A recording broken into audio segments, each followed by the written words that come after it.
mitografia grega e edição de textos. E a professora participa de 2 grupos de pesquisas. O NAUP, que é o Núcleo de Antiguidade, Literatura, Performance e Ensino, do CNPq, registrado, né, no CNPq pela Universidade Federal da Bahia, e é líder do GELIFT, que é o Grupo de Estudo Filosofia e Literatura da Universidade Federal de Sergipe. Atuou como colaboradora do Programa de Pós-Graduação em Literatura e Cultura na Universidade Federal da Bahia, e hoje é membro colaborador do Programa de Pós-Graduação em História da Universidade Federal de Sergipe desde 2015. Ela vai iniciar a apresentação do seminário dela, intitulado Memória, História e Literatura, em Luiz dos Santos Vilhena, sobre os primeiros professores régios. Nosso segundo convidado faz a apresentação, após a apresentação da professora Luciene. Nós temos a disponibilidade do uso, né, do envio das perguntas para quem está assistindo pelo canal do YouTube, né? Pode enviar as dúvidas a respeito do seminário da professora Luciene e ao final dos 2 seminários, então, nós vamos abrir para que os professores possam responder a essas perguntas. A gente agradece a sua presença, professora, e falar com a senhora. Obrigada, eu que agradeço, Jane, pela mediação. Boa tarde a todos e todas. Bom, gente, a proposta do seminário é dar a vocês uma ideia rápida, né, do trabalho de pesquisa que foi desenvolvido durante o meu afastamento de pós-doc. Eu fiz o pós-doutorado da Universidade de Coimbra em virtude do corpus mesmo que eu escolhi, né, para fazer a minha pesquisa. Conforme o título aí, vocês têm Memória, História e Literatura em Luiz dos Santos Vilhena, né, sobre os primeiros professores régios da Bahia. Essa pesquisa, na verdade, começou, eu ainda estou nela, ela faz parte de uma pesquisa maior, que é a História Social das Línguas Clássicas no Brasil, coordenado pelo professor José Amarante, que trabalha com a história da língua latina no nosso país, desde os períodos da colônia, e eu trabalho na investigação da como é que a língua grega acontecia nessa situação, nesses contextos de educação. Então,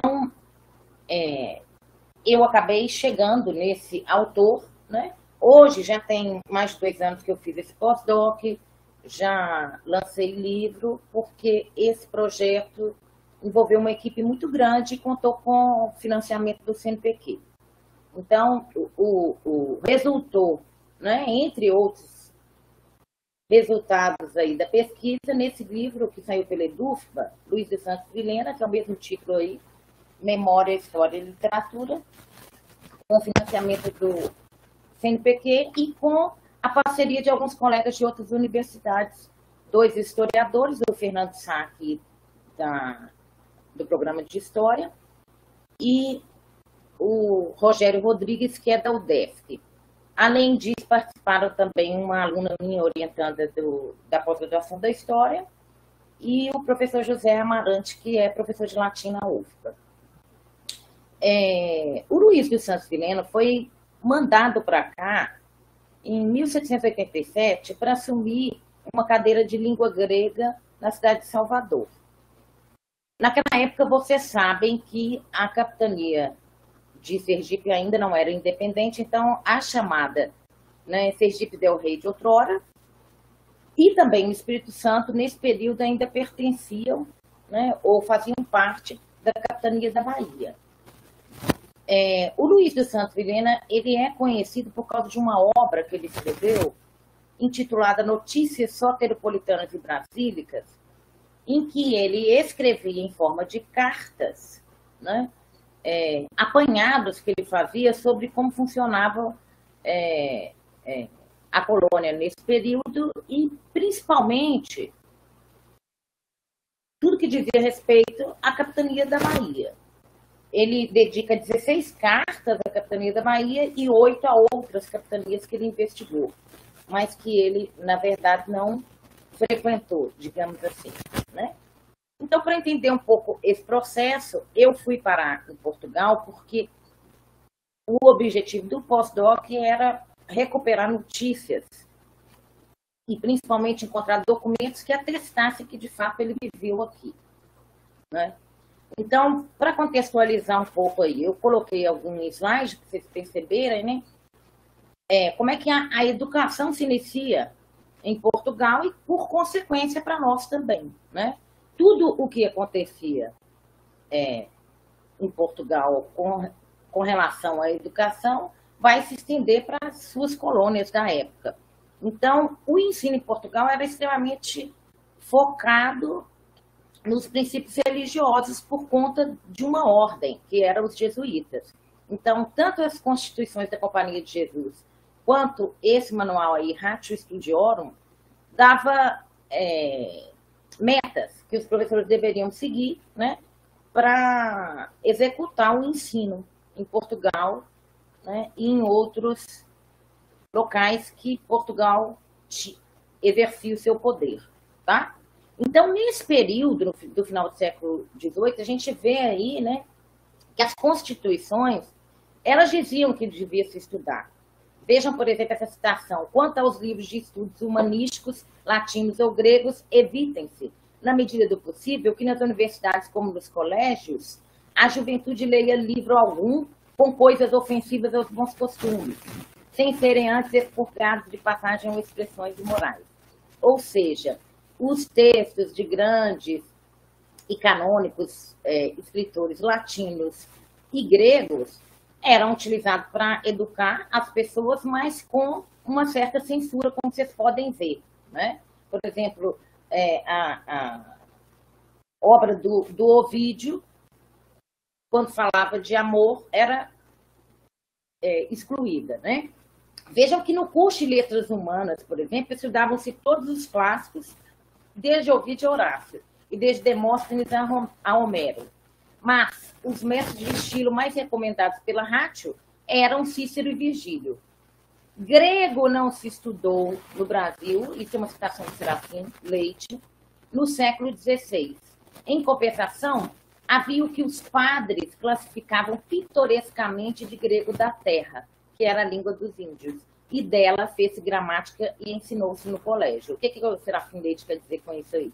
É que, na verdade, os próprios portugueses brincavam que o grego, né, aqui era a língua dos indígenas, e cá para nós, né, os jesuítas fizeram essa relação aí de compartilhamento quando a gente tem, por exemplo, a primeira gramática do Tupi, que foi feita por eles, né, logo depois desse período aí.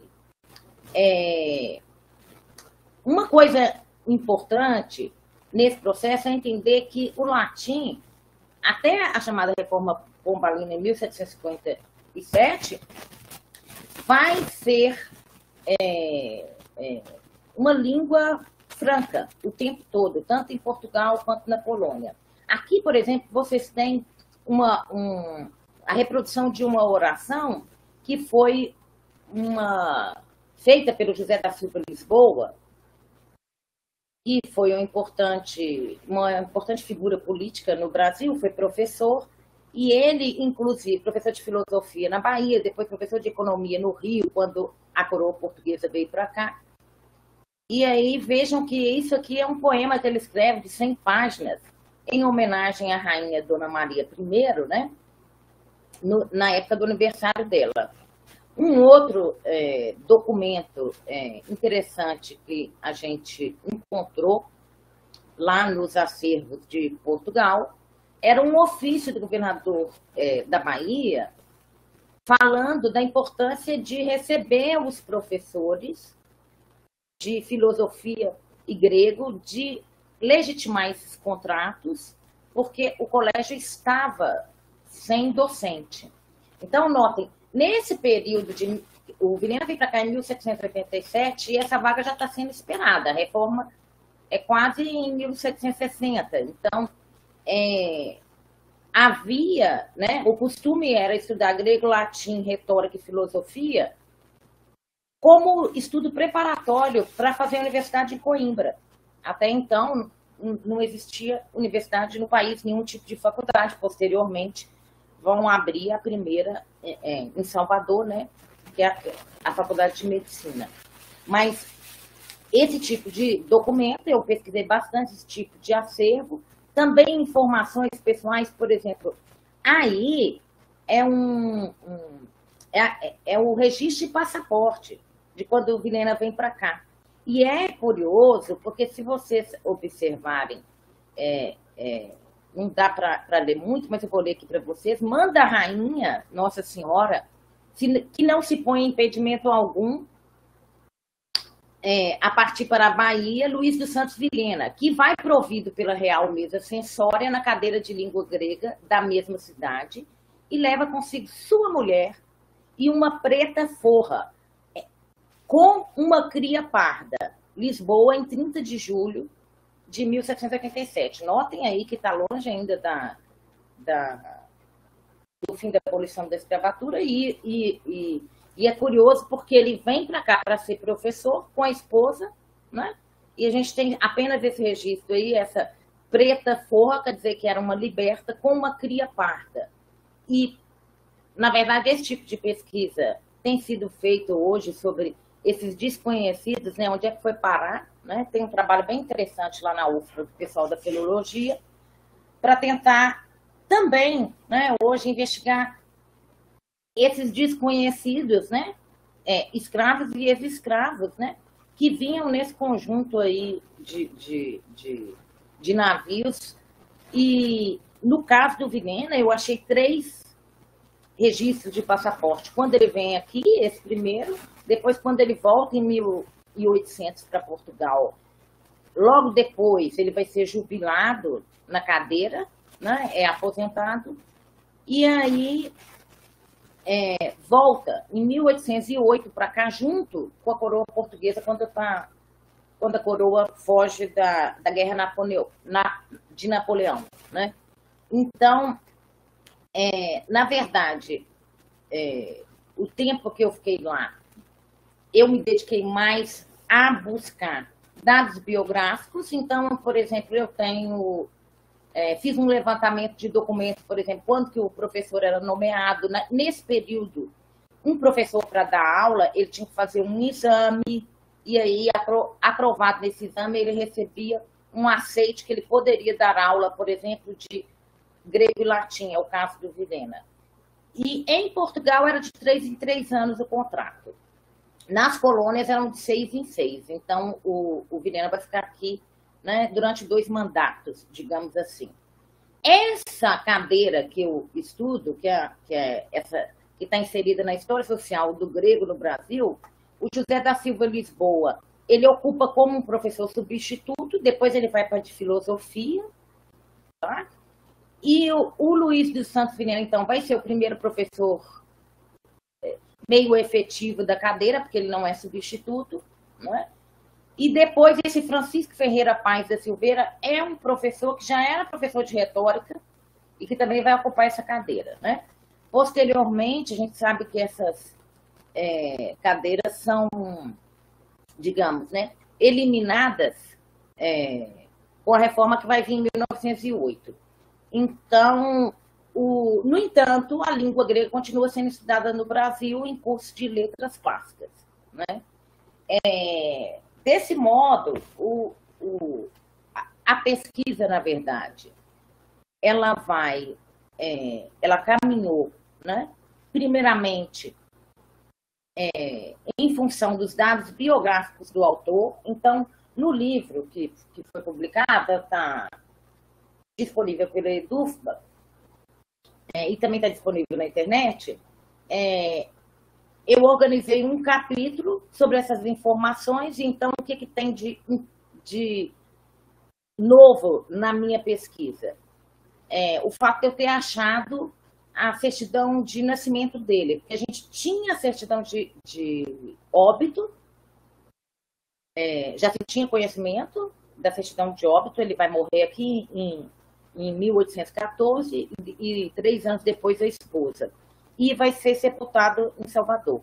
Mas não se tinha conhecimento, por exemplo, do nascimento dele. Então, eu consegui encontrar, através de buscas em arquivos cartoriais, a certidão de nascimento dele, e a partir daí eu procurei outras, encontrei um irmão, uma irmã, e consegui fazer uma árvore genealógica, digamos assim, que era uma informação nova, que pelo menos no âmbito historiográfico ainda não existia, né? Uma segunda parte da pesquisa é feita para observar o uso que se faz desse conhecimento de literatura clássica que ele tinha, já que ele era professor de grego e latim, e como que ele usa isso na obra dele. Porque essas cartas não é uma cartinha de correio pequena, são 3 tomos as cartas. E além, né, das informações históricas, ele utiliza o tempo todo metáforas desse universo da literatura greco-latina para fazer comparações. Por exemplo, um capitão, um governador, ele compara a heróis gregos ou latinos. E, além disso, o tempo todo tem uma certa filosofia que permeia a obra dele, porque, por exemplo, na carta 24, ele vai falar sobre o estado das terras na colônia, de modo geral, ele já faz alusão à necessidade de se fazer uma reforma agrária no Brasil. Então, nesse livro, eu acabei desenvolvendo um segundo capítulo, em parceria com o professor José Amarante, em que nós tratamos exatamente de como é que esse autor se utiliza de toda a literatura greco-latina que ele tem disponível e filosofia também, e vai construindo metaforicamente uma história do Brasil. Tá? Há, por exemplo, gente, uma carta que ele... a carta 20, que ele vai descrever o reino animal, vegetal e mineral. Essa carta, por exemplo, ela contém informações muito interessantes sobre cada animal, em que ele conseguiu coletar informações, para que serve, para que é utilizado, por exemplo, as árvores que ele coleta aqui, os animais e, claro, que também, né, a parte dos minerais. Então, é uma carta bem completa.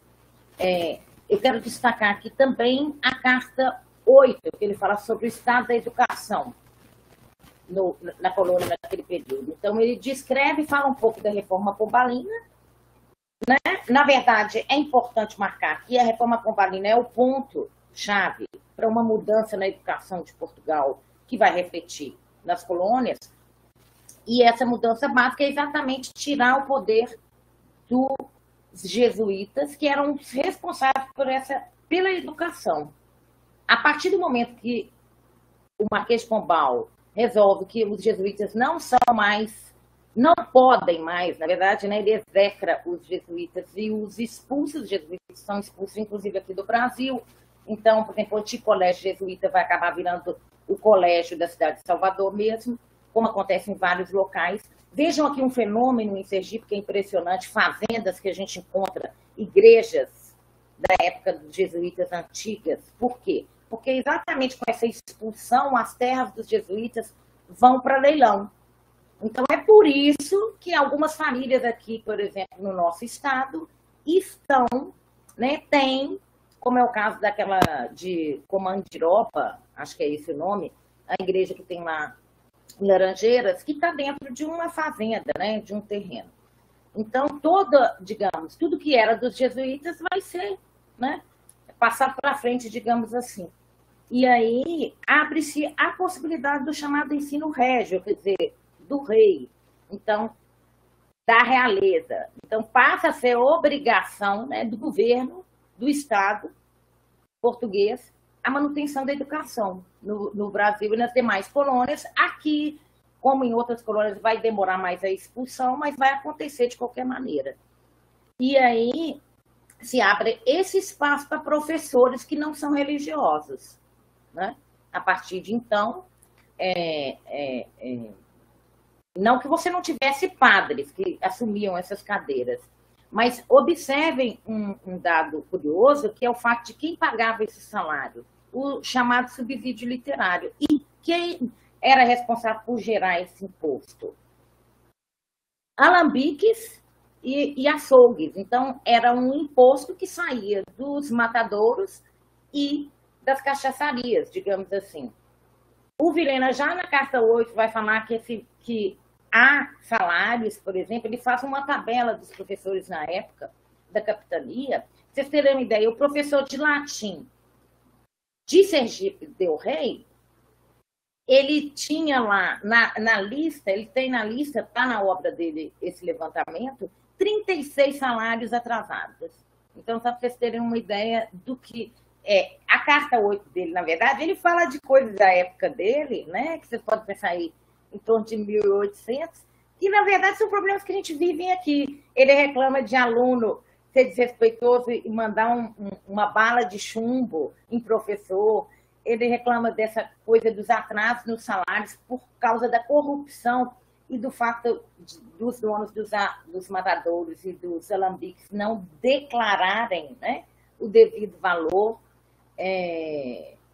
Ele até termina a carta, em algum momento na carta ele vai dizer que essa categoria de profissional, né, é gente de nenhuma relevância, né? Ele está falando sobre a situação, é claro, da cidade de Salvador, mas por extensão a gente pode pensar, né, a nação inteira nesse sentido, porque já que é o primeiro colégio, começa ali, né, a primeira capital. Então, vejam, no decorrer dessa pesquisa eu acabei envolvendo outras pessoas, como o professor Fernando Sacchi da História e o Rogério Rodrigues, conforme eu falei, que lidam mais com aspectos da historiografia mesmo, sergipana, baiana e cobrindo, né, melhor do que eu essa parte da história. E também, no caso da participação da Wilma, ela está editando um texto que a gente desconfia que é do Vilhena, um outro texto que pode ser apenas um resumo das cartas, mas, né, o mestrado dela é em torno desse manuscrito que a gente encontrou. E, desse modo, o que eu poderia dizer para vocês, assim, para já encaminhar para um encerramento? Ir para Portugal, para mim, foi essencial para ter acesso a determinados acervos, né? Já que meu personagem, digamos, era português. Mas essa pesquisa ela tem a ver com opções pessoais, com o fato de eu ter sido professora de grego lá no Instituto de Letras da Bahia, e principalmente por eu ter curiosidade de onde que vinha o gentílico soteropolitano, que Sotelos é Salvador, então o cidadão da cidade do Salvador, que é como os soteropolitanos se intitulam, né? E aí há uma possibilidade de que esse termo acaba sendo cunhado aos poucos também por influência dessa obra do Luiz dos Santos Vilhena. Então é isso. Eu tentei aqui rapidamente dar uma ideia para vocês de um percurso, de uma pesquisa que me ocupou e continua me ocupando. Agora, por exemplo, eu me dedico a levantar informações sobre o ensino do latim, já que aqui até agora eu não consegui encontrar nenhum resquício ainda sobre a possibilidade de ter havido professor de grego, mas o latim é óbvio que está, né? Os professores de latim aqui têm bastante documentos nesse sentido. Então, nesse momento, eu continuo ainda com essa pesquisa da história social das línguas clássicas, me focando mais no estado de Sergipe, né? Na chamada, né, Sergipe del Rei de outrora. É isso, eu agradeço a atenção de todos e passo já, né, devolvo aí a bola. Muito obrigada, professora Luciene, pela sua explanação.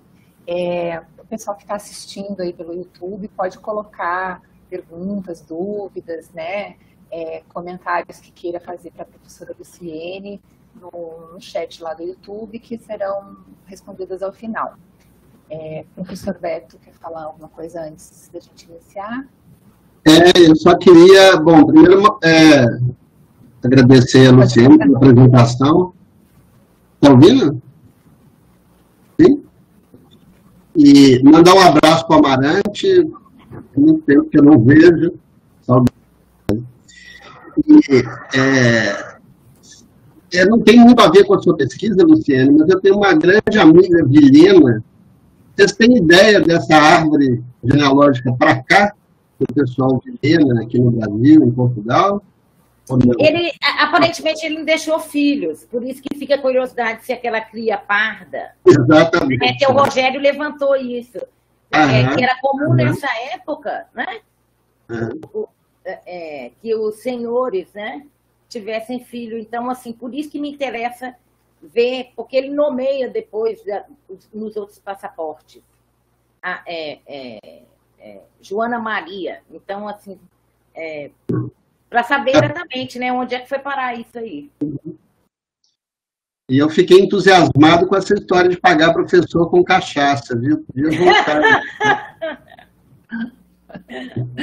Se a moda pega. Podia pegar, né? Bom, vou fazer a apresentação, então, aqui oficial, né, do nosso segundo convidado, do professor Dr. Beto Viana, do Departamento de Letras, aqui de Itabaiana. O professor Beto, ele é formado em Língua e Literatura Inglesa, tem mestrado e doutorado em Estudos Linguísticos pela Universidade Federal de Minas Gerais, e nesse período ele fez bolsa sanduíche no Instituto Max Planck de Antropologia Evolutiva em Leipzig, Alemanha, pesquisando os processos internacionais de grandes símios não humanos. Em 2010, ele finalizou o pós-doutorado. 2010 ou 2020, professor? Desculpe, agora. Ele finalizou o pós-doutorado em Neurociências e Evolução da Linguagem, junto ao Laboratório de Neurobiologia e Biologia do Conhecer, na Universidade do Chile, e foi professor do Departamento de Línguas Estrangeiras da Universidade de Obafemi, eu acho que é isso, na Nigéria. E hoje ele é professor de Linguística no Departamento de Letras de Itabaiana, no programa de pós-graduação em Antropologia, também da Universidade Federal de Sergipe, membro do GEDLIFT, né, que é o Grupo de Estudos em Filosofia e Literatura, e um dos coordenadores do grupo INUMA, Interface Humano e Não Humano. Desenvolve investigações sobre a linguagem enquanto um sistema relacional e sobre as relações entre o afazer científico e outros coletivos humanos e não humanos, atuando nas seguintes áreas: interface entre linguagem, cognição e cultura, biologia e evolução da linguagem, filosofia da linguagem, políticas linguísticas e línguas brasileiras, etologia, antropologia linguística e antropologia da ciência. E tem uma outra importante informação aqui no lado dele, que ele é pai da Tabata, do Ariel, e acho que é Pepe, eu acho que é a pronúncia, e avô da Fabiola, da Bela, do Irá, Rodrigo, Gael e Inácio. Ou seja, ele tem uma prole muito linda aí, né, professor? Então, o título do seminário do professor é Evolução da Linguagem por Deriva Natural. Professor Beto, a palavra é sua, por favor. Beleza, obrigado, Jane, obrigado, Luciene, obrigado, Ionitec, né, por dar essa oportunidade para a gente, ao Gerivaldo. E, bom, vou aqui falar sobre o que é o pós-doc, né, essa proposta minha aí, de evolução da linguagem por meio da deriva natural, né? Então, e como subtítulo, processos ontogênicos em ambiente multiespécie. Para explicar isso, né, essa proposta, eu vou dividir. Bom, eu só queria falar antes aqui o seguinte: engraçado, né? Eu e a Luciene foi minha supervisora interna aqui desse proposta de pós-doc, e eu fui supervisor interno com assuntos completamente diferentes, mas é porque o nosso departamento é muito pequeno, então isso acontece demais, né? Mas é bom que a gente fique entendendo de outras coisas também, né? Eu acho que tem uma vantagem. Então, o que é? Primeiro, a consideração ou análise, né, de processos interacionais em um domínio linguístico, né? Claro, isso dentro de um quadro conceitual que eu vou mencionar, né? Não vai dar para explicar aqui. E esses processos ontogênicos, eles são uma relação entre organismos, né, que a gente pode chamar de um domínio linguístico dentro desse quadro teórico que eu estou falando, e a minha proposta era de que não só discutir ou abordar esses processos ontogênicos através de pesquisas observacionais que eu já fiz, né, tanto na minha bolsa sanduíche quanto aqui na UFS, mas também propor um modelo evolutivo, né, para a linguagem, né, tomando a linguagem como um processo ontogênico, através de um caminho explicativo da deriva natural, né? Então, vamos tentar explicar essas coisas. Eu fiz o pós-doc na Universidade do Chile, na verdade, foi durante a pandemia, né? Peguei 2020, 2021, então eu não fui para o Chile, né? Eu fiz o pós-doc todo no meio remoto, né? Então foi um pós-doc internacional em Aracaju, mas a grande vantagem é que eu não gastei dinheiro, né? Isso é muito bom.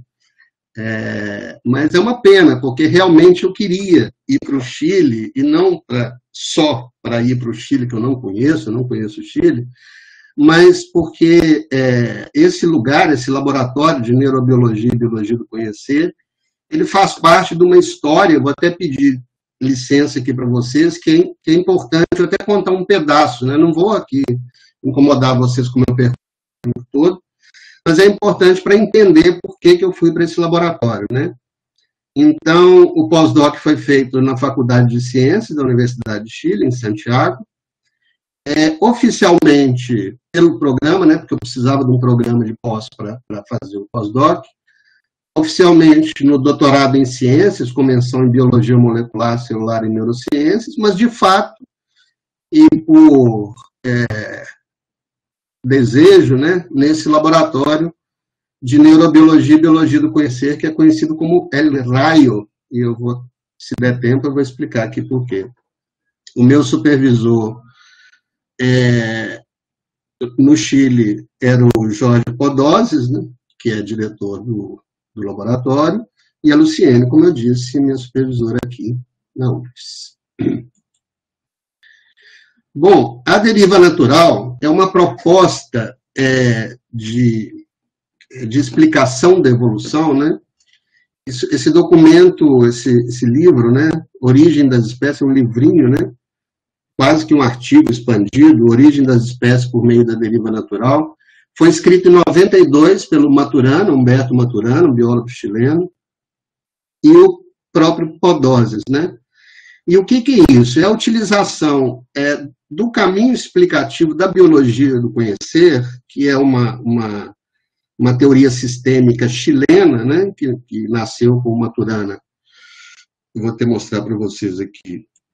E o Varela, que era um aluno dele, quando eles publicam, né, acontecendo várias discussões no Chile e também com outros cibernéticos em outros lugares, mas eles publicam esse livro de Máquinas e Seres Vivos em 72, em que é uma mudança, assim, eu diria, escandalosa, pelo menos para mim e para muita gente que trabalha com isso, né, na perspectiva sobre o vivo, sobre o conhecimento e sobre a linguagem, né. Então, eles partem da biologia, o que é difícil de aceitar, né, em alguns meios acadêmicos, porque se pensa que a biologia é uma disciplina, quando se fala que algo é biológico, né, a gente está falando de determinismo genético, e não é bem o caso, né. Então, a biologia aqui são os processos experienciais do organismo, né, primeiro o organismo como um sistema operacional fechado, né, que é próprio das teorias sistêmicas, mas o mais importante é o aspecto processual e dinâmico, né, do percurso desse organismo em acoplamento estrutural com o meio, né. Isso muda completamente como é que a gente fala de cognição, como é que a gente fala de linguagem, etc. Eu não vou, claro, entrar aqui na questão teórica, não temos tempo. esse livro, The Máquinas de Seres Vivos, eles publicaram em inglês, chama Autopoiesis and Cognition, né, que eles traz o conceito de autopoiese, já nesse livro aí tem o conceito de autopoiese, que é essa definição do organismo, né, a partir da organização, de uma certa organização, que eles chamam de organização autopoética. E em 87, eles publicam esse The Tree of Knowledge, que tem agora em português também, chama Árvore do Conhecimento, tem uma edição em espanhol, que mais ou menos populariza a noção de autopoiese, e isso ampliou bastante, né, o alcance dessa escola chilena da teoria de sistemas. Para mim, pessoalmente, aqui eu já estou entrando nessa questão da minha trajetória acadêmica, aconteceu de eu estar na UFMG quando 3 professores, né, Cristina Magro, linguista, o professor Nelson Vaz, biólogo, e a Miriam Graciano, que é originalmente da biologia, mas estava fazendo, e eu assisti a dissertação de mestrado dela em filosofia sobre o Maturana, eles traduziram, publicaram, né, pelo UFMG, essa Ontologia da Realidade, com vários textos importantes do Maturana, né, principalmente do Maturana. Alguns com Podoses, alguns Maturana e Varela, mas basicamente do Maturana. Ou, na verdade, além desse com Podoses, todos do Maturana. Nesse mesmo ano que eles publicaram o livro, eu era estudante de graduação, né, estava me preparando para fazer um mestrado em linguística, e houve esse simpósio internacional de autopoiese. Inicialmente, teria a presença do Maturana e o Varela já estava muito doente, ele morreu em 2001, não pôde ir, mas foi o Maturana, foi o Podoses e várias outras pessoas importantes, né, nesse debate aí da teoria de sistemas, nessa perspectiva aí da biologia do conhecer. Além de outros professores, ele foi organizado pela professora Cristina Magro, e eu, como aluno de letras, de linguística, então são 2 importâncias para mim, né, acadêmicas, que agora eu estou retomando, né, essas conversas, principalmente com a Cristina, que eu não conversava há muito tempo, né? O Nelson já tem um trabalho há mais tempo junto com ele. Mas a Cristina foi minha professora na letras, né, quando eu estava na graduação, e foi quem me aplicou aí no Maturana. E esse simpósio que eu participei como monitor foi muito importante, né, de ouvir essas pessoas todas, e é claro que isso teve uma influência grande. No mestrado, eu trabalhei com uma discussão propriamente linguística, né, que não envolvia a biologia do conhecer, mas já com uma pegada histórica, processual, né? E no doutorado, eu fiz a proposta de discutir a linguagem e os sistemas vivos, esses encontros entre os sistemas vivos, do ponto de vista da ontologia, né? Que você tem um sistema autopoético e o sistema autopoético no seu encontro com outro sistema vivo, né? Então, a minha tese chama Nós Primatas em Linguagem, né, Relações Linguísticas como um Processo Biológico, e grande parte do material empírico aí dessa pesquisa foi feito na minha bolsa sanduíche, no Max Planck, no Instituto Max Planck de Antropologia Evolutiva. Tem um filme, eu coloco o filme aqui ou vocês podem passar? A organização pode colocar o filme? Eu acho que ele não passa aqui.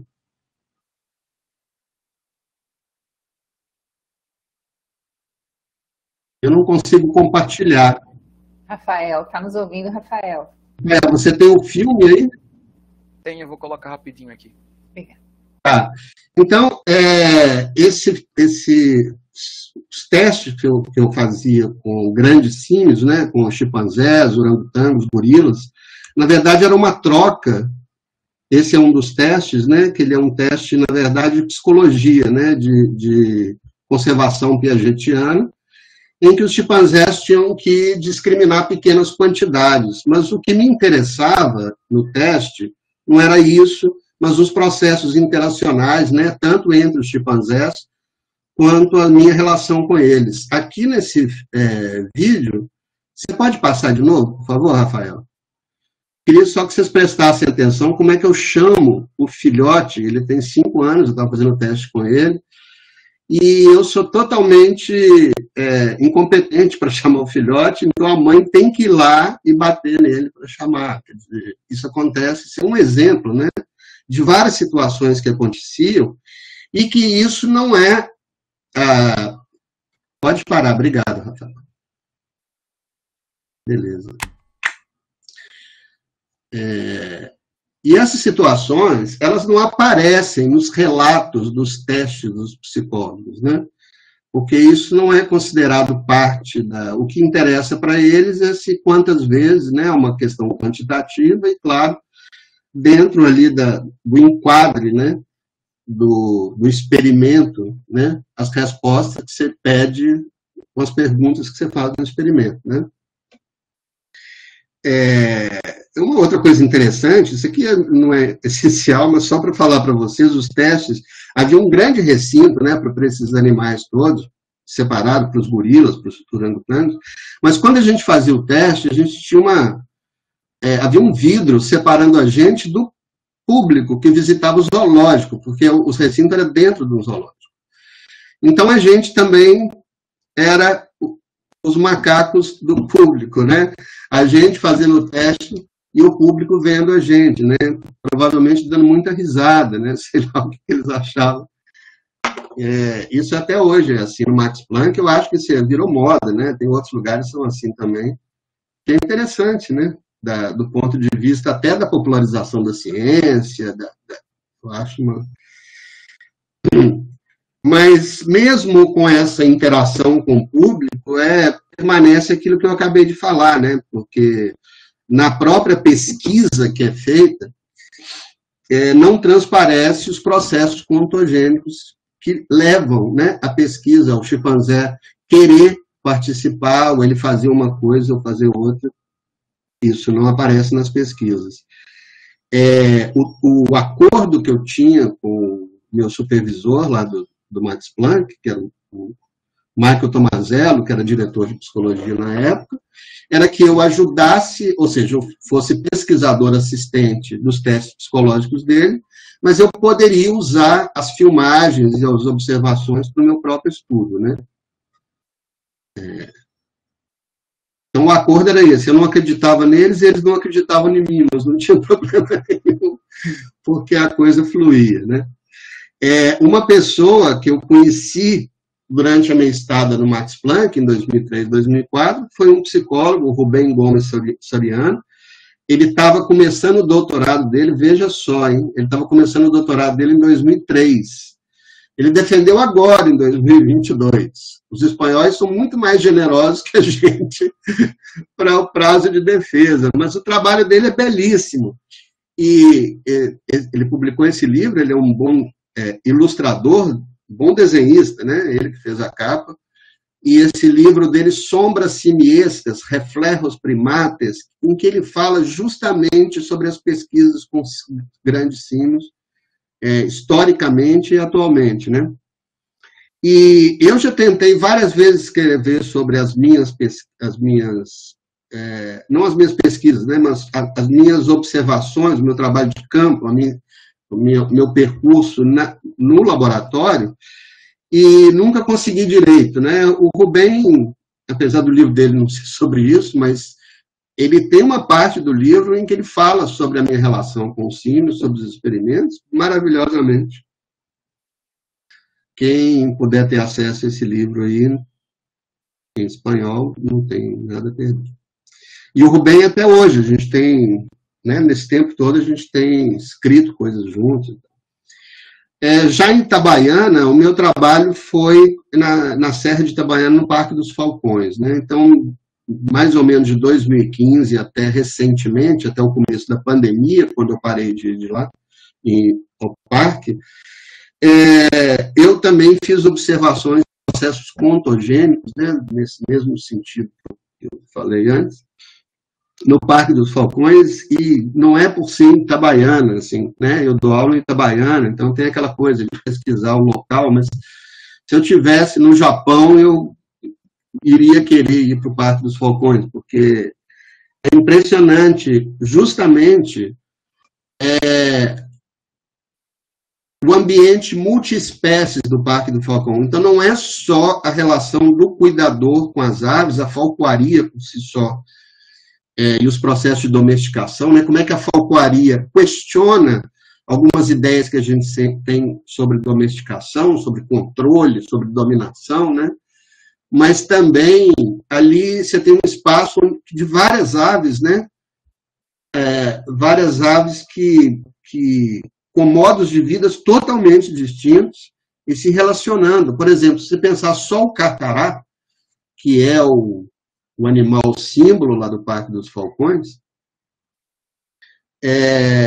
há vários carcará, solto, preso, usado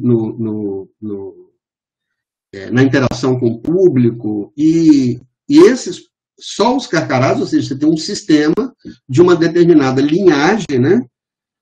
O que significa, no contexto aí da biologia do conhecer, ser de uma determinada linhagem, é que você conservou o modo de vida durante a reprodução, né? Durante a formação dessa linhagem, e mesmo assim com modos de vida completamente diferentes.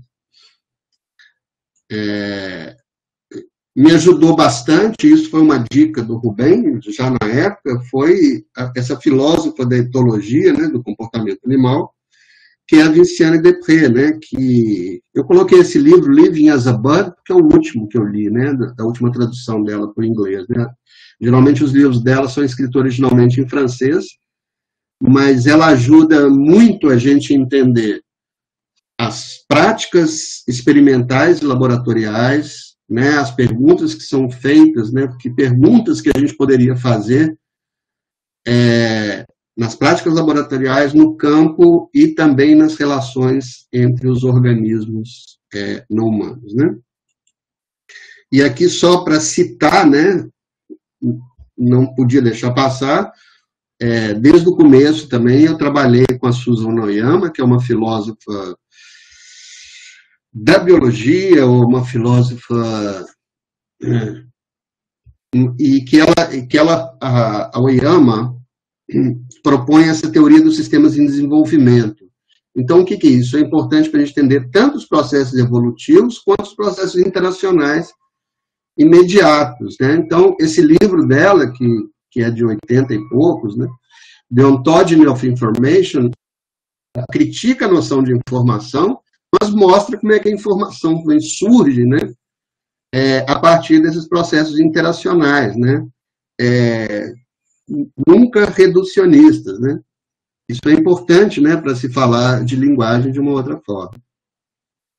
Bom, eu acho que acabou aqui o processo histórico, eu só vou mencionar rapidamente o que eu fiz no laboratório de neurobiologia.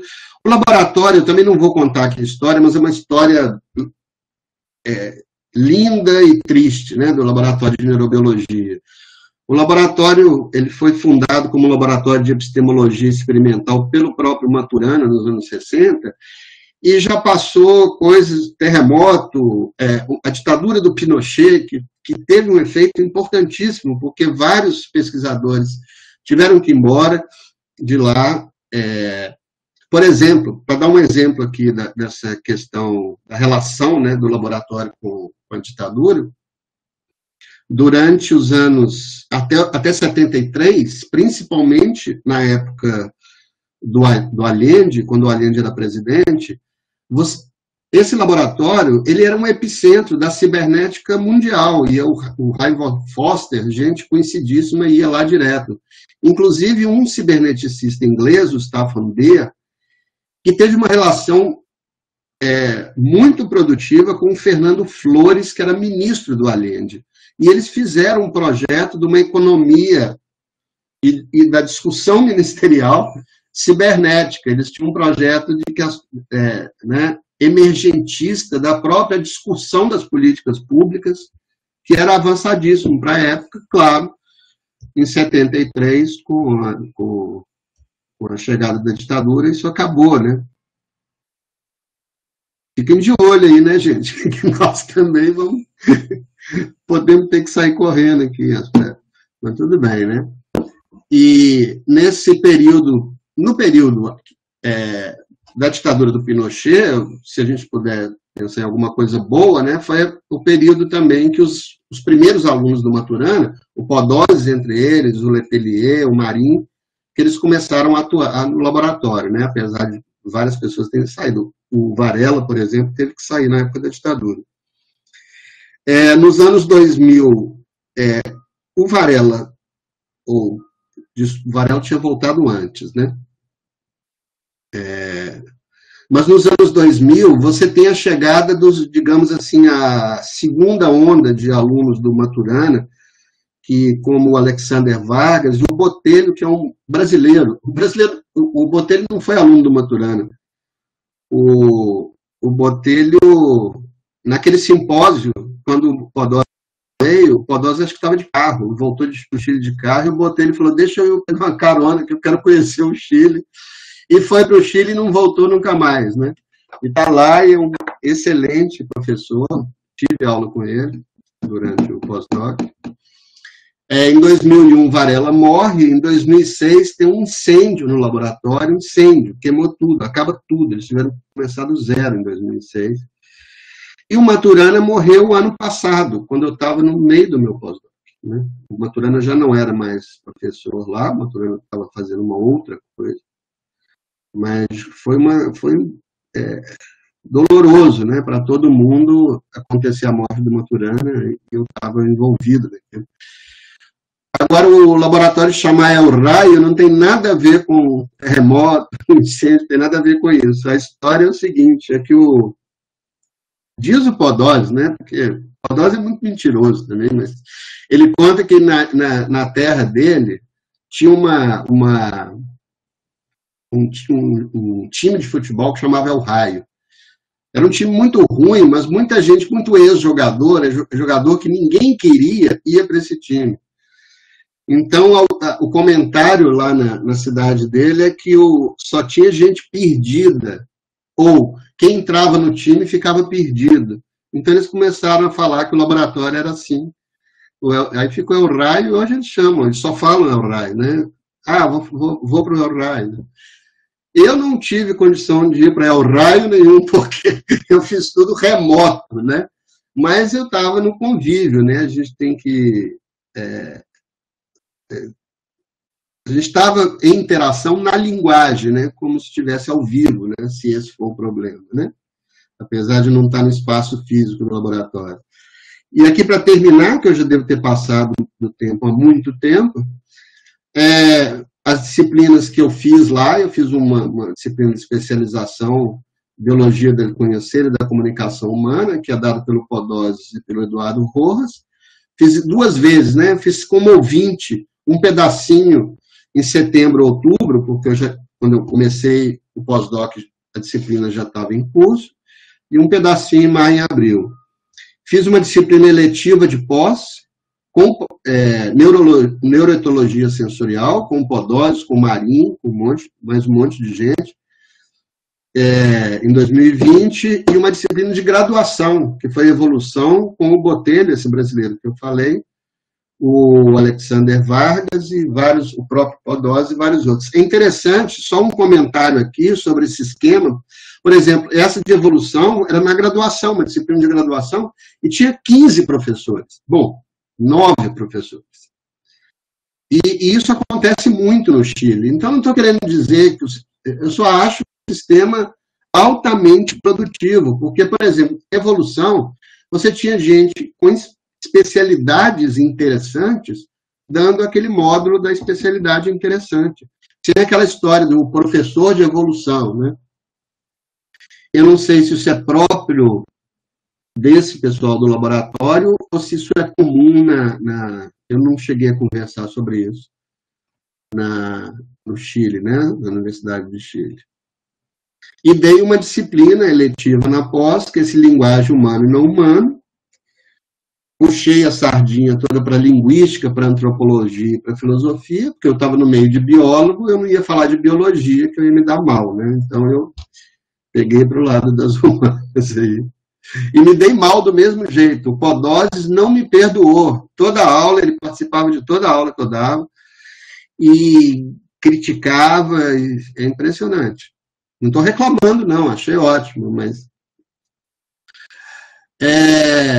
E a produção teve esse texto que eu publiquei com o Luiz Andrade, que é um outro biólogo da Universidade Federal Fluminense, e o Nelson Vaz, né, com quem eu já falei aqui, Ensinar é Impossível, Aprender é Inevitável, em que eu escrevi a parte sobre domesticação, né, sobre encontros humanos e não humanos, dentro da epistemologia do Maturana. Publiquei essa comunicação aí, né, nas atas da Reunião Brasileira de Antropologia, Evolução da Linguagem, Ensino Seletivo e Natural. Na extensão, a gente fez, foi importante, né, isso foi logo no começo do pós-doc, em que eu estava levantando bibliografia, a gente fez com o Departamento de Sistemas de Informação, né, de Itabaiana, e com o PPGA, com o professor André Luiz Menezes, do Departamento de Sistema de Informação, eu era do PPGA, e o Luiz Rosalvo, do DLI, a gente fez essa dobradinha aí, de pesquisa bibliográfica, interface entre linguagem, biologia e cibernética.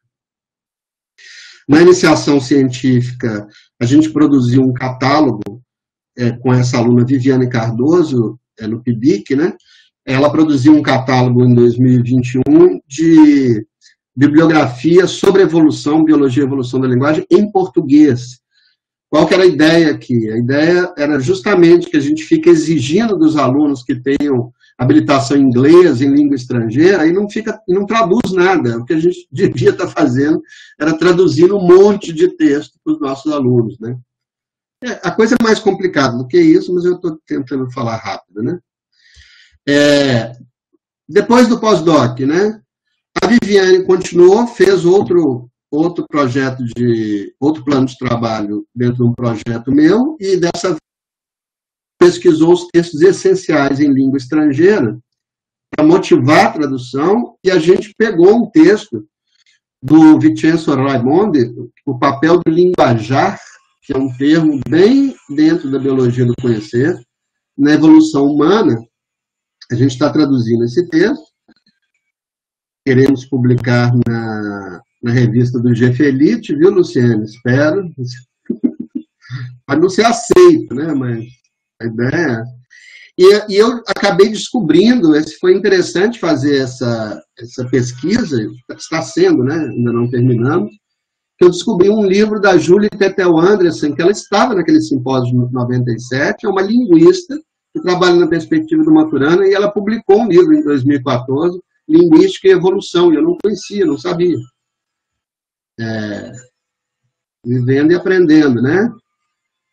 Em termos de produção, eu publiquei, quer dizer, eu publiquei não, foi uma comunicação que eu fiz na REACT, na reunião de Antropologia da Ciência e Tecnologia em 2021, com o tema deriva social, né, na mesma perspectiva, e vou participar em julho da EASST, que é a Associação Europeia de Ciência e Tecnologia, né, com um tema parecido, né, com deriva social. Agora em 2022. É isso, obrigado. Pode parar de apresentar aí, por favor. Como é que eu paro?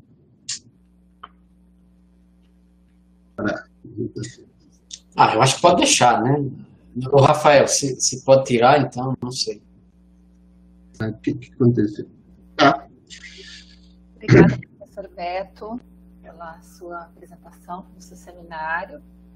E agora a gente vai convidar aqui o professor José Gerivaldo para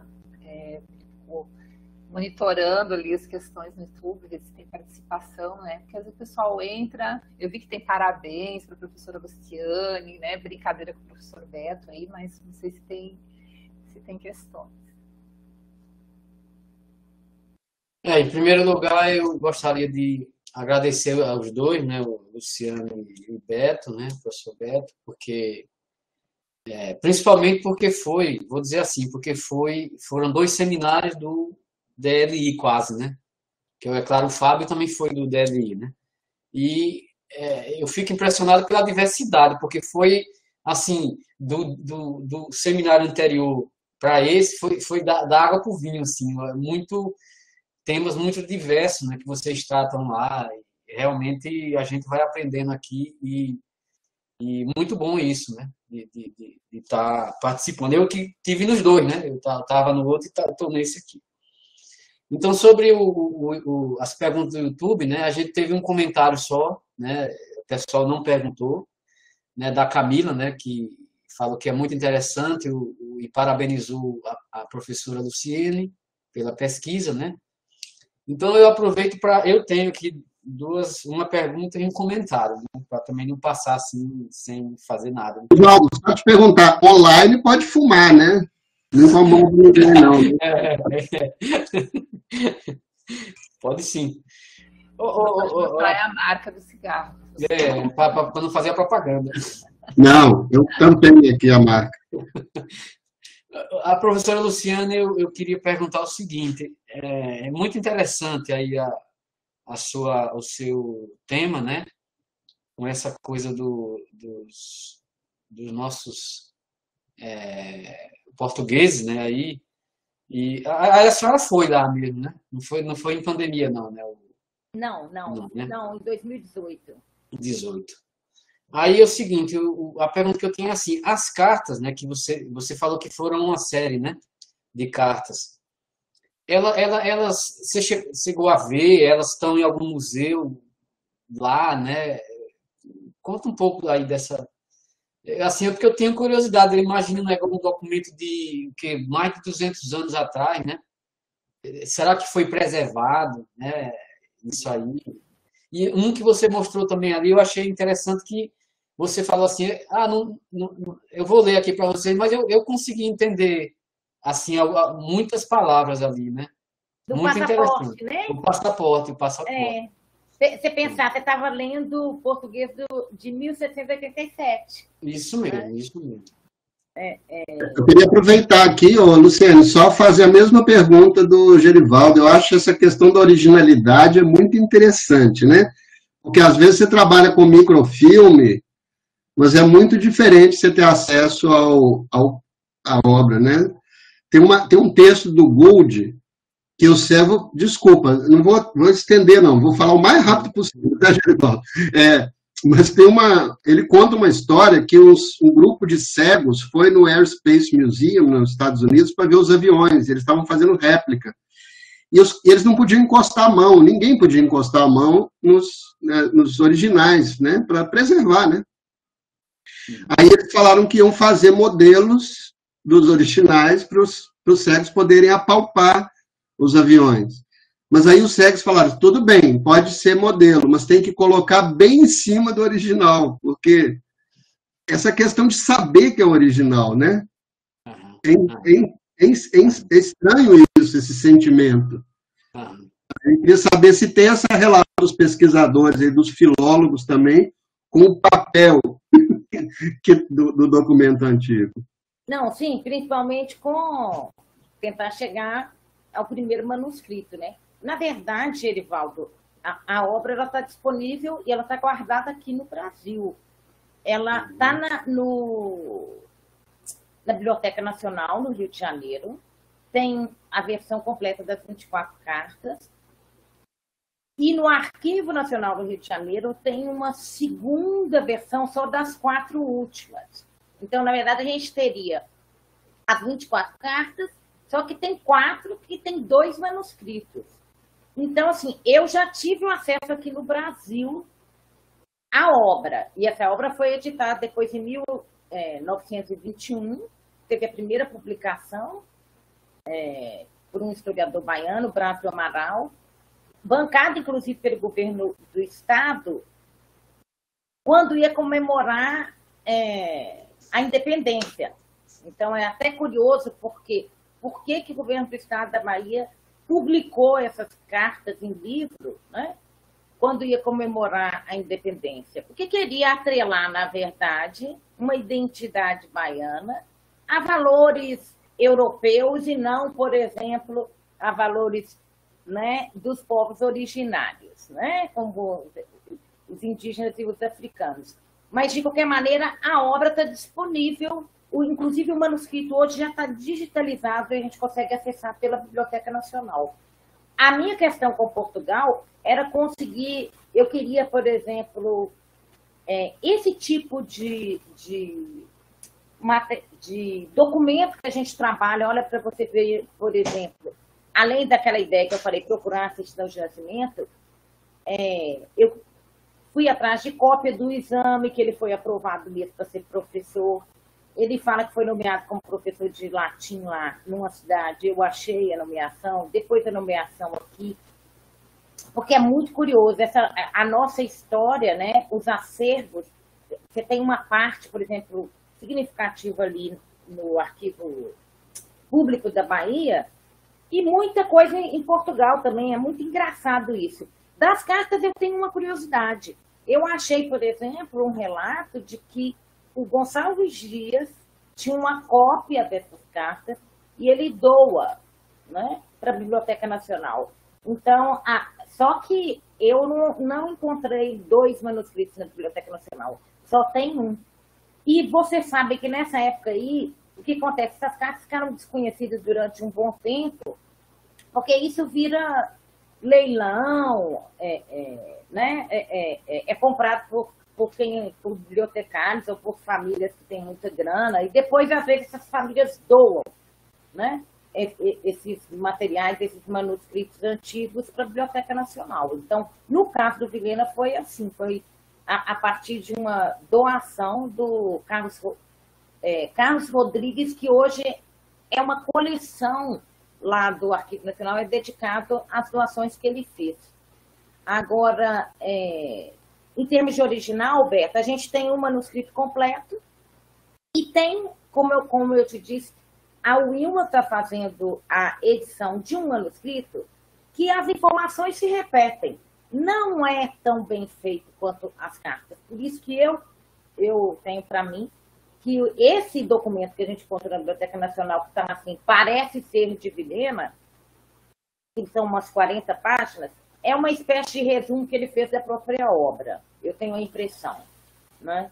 Mas agora também, no final do ano, vai sair, eu reeditei a Carta 8, essa da educação, novamente, com o português mais atualizado, porque a última edição é de 1969. Então, teve 2 edições das cartas dele. Saiu inicialmente como Cartas a Vilhena, depois com aquele nome, Notícias Soteropolitanas e Brasílicas. Eu vou pegar aqui o gancho, que eu quero fazer uma pergunta para o Beto com relação a esse trabalho, que eu gosto bastante da Serra também. E aí, eu queria te perguntar o seguinte, nesse processo de interação, né, entre animais e pessoas, e com essa sua abordagem da linguagem, né, fala para a gente aí um pouquinho sobre a relação do Persílio, né? É o nome dele, né?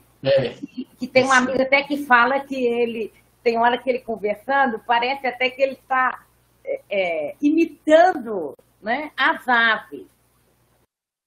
Eu lembro que a dicção dele era um pouco, eu lembro quando né? Meio gago. Para a gente aí, por exemplo, né, se isso entra como observação do seu trabalho. Está sem o áudio.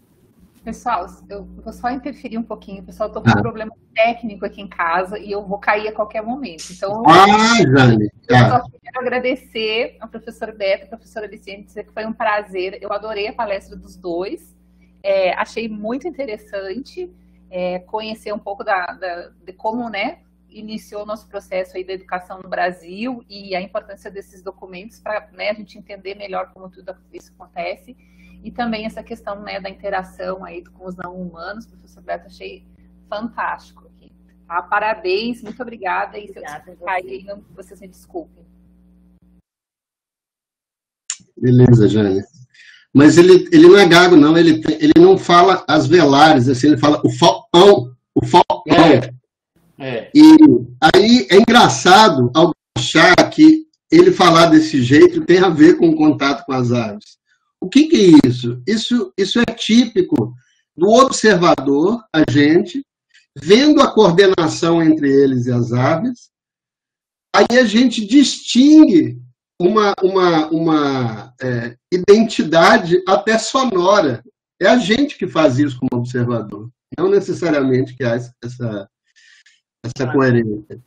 Agora, o Persílio é exatamente o que acontece. O que acontece com o Persílio? Né? O Persílio, desde os 8 anos, criado, ele achou o ovo, tem uma história, tem um mito, né, em volta disso, ele achou o ovo de falcão e convive com esses bichos desde cedo, né? Então é claro que você tem uma mudança estrutural aí importante no processo da relação dele com os animais que outros humanos não vão ter do mesmo jeito, né?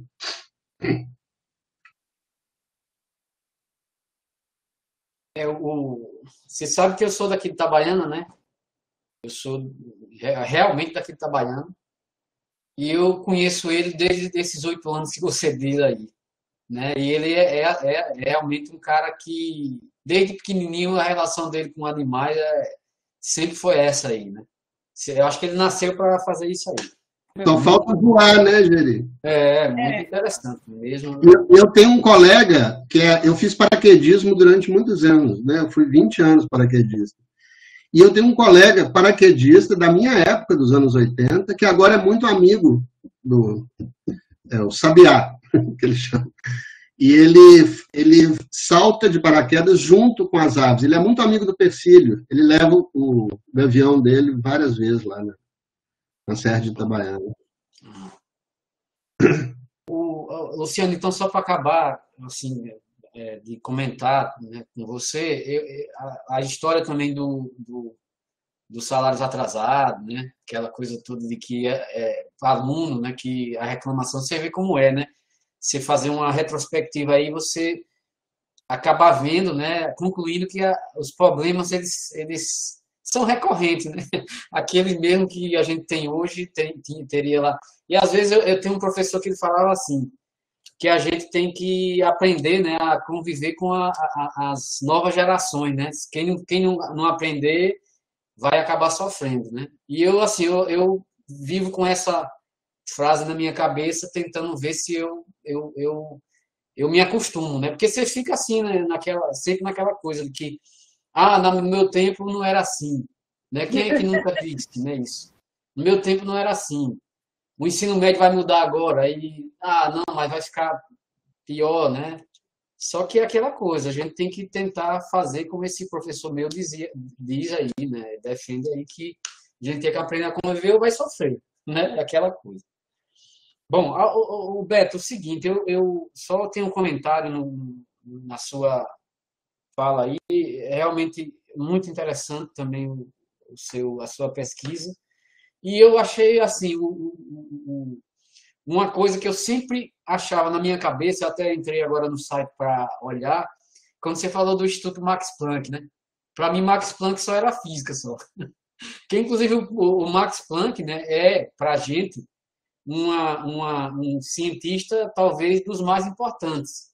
Porque ele foi que deu aquela virada, né? Inclusive, tem uma história interessante demais, né, do Lord Kelvin.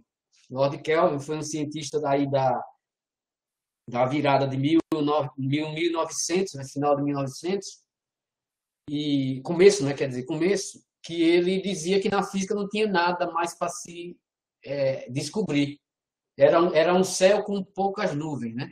E essas nuvens era simplesmente, depois virou uma tempestade que era simplesmente a mecânica quântica e a teoria da relatividade de Einstein. Então, virou realmente uma tempestade. E o Planck, ele foi a pessoa que iniciou a mecânica quântica, na verdade, né? Por isso que tem esse Instituto Max Planck aí na Alemanha. E eu achei, não, pô, mas eu não sabia disso, que tinha outras ciências assim que eram estudadas aí. Aí eu entrei aqui e vi que realmente tem, né? E é legal, porque eu tenho colegas, assim, pessoas que foram lá e realmente coisa de primeiro mundo, né? Esse Max Planck aí. É só esse comentário. E aí você falou que fez o sanduíche lá, não foi? Em 2000 e alguma coisa aí. 2003 para 2004. Muito, muito legal. Bom, assim, por mim, eu estou satisfeito. Eu acho que, de novo, né, queria agradecer a vocês dois, porque, como eu disse, Ricardo veio aqui, eu já conheci o Ricardo, ele, inclusive, teve uma, uma situação interessante, porque eu até falei com colegas antes, né, que não, o Ricardo é da letra. Aí o cara dizendo, não, o Ricardo é da educação. Aí não é da letra, inclusive foi ele teve uma permuta com o Fábio, que foi o outro convidado do seminário anterior. E se você, quem acompanhou, como eu disse no começo, realmente é da água para o vinho, os temas, assim, o Luciano mesmo, que inclusive deve interagir com muita pessoa da história, né? Aí, nessa parte toda de cartas e não sei o que lá. Você é mais da biologia, eu acho que deve ir, até você falou que foi dar o curso e teve que fugir um pouquinho, mas não deixa, você vê a questão dos macacos ali, eu acho que entra muito a biologia, né? Então, essa diversidade que eu acho que às vezes a gente tem que olhar, né, e ver que tem que fazer essa ligação para tornar mais amplo, talvez, as coisas, né? Então, eu, assim, gostaria de agradecer, mas profundamente mesmo, é um prazer de ter tido vocês dois aí para falar sobre os seus pós-docs, né? Assim, agradecer imensamente a vocês. Beleza, Genival. Obrigado. Obrigado, você. Bom, Rafael, se você quiser, você pode parar a transmissão, né? Para a gente finalizar por aqui.